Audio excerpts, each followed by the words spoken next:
Imagine witnessing stones, some weighing hundreds of pounds, gliding effortlessly across a desert floor, leaving mysterious trails behind. Welcome to Death Valley's Racetrack Playa, where the rocks seem to have a life of their own. Today, we delve into the enigma of these moving stones and reveal the science that explains their curious journeys. For decades, visitors to Racetrack Playa have been puzzled by rocks that appear to move on their own, leaving long tracks behind them. These stones, some weighing as much as 700 pounds, traverse the flat lake bed, creating synchronized trails that can stretch for hundreds of meters. Despite numerous theories, the exact mechanism behind this movement remained a mystery for years. In 2014, researchers Richard and James Norris conducted a study to uncover the truth behind the sailing stones.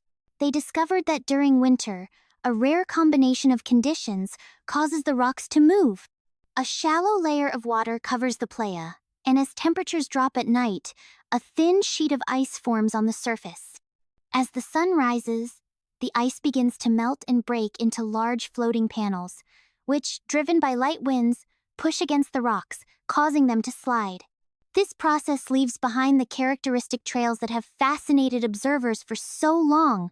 The mystery of Death Valley's moving rocks has captivated scientists and visitors alike for decades. Thanks to the diligent work of researchers, we now understand the natural processes that drive this incredible phenomenon. If you enjoyed this exploration into one of nature's intriguing mysteries, please like this video and subscribe to our channel for more captivating content. Have you ever witnessed a natural phenomenon that left you in awe? Share your experiences in the comments below.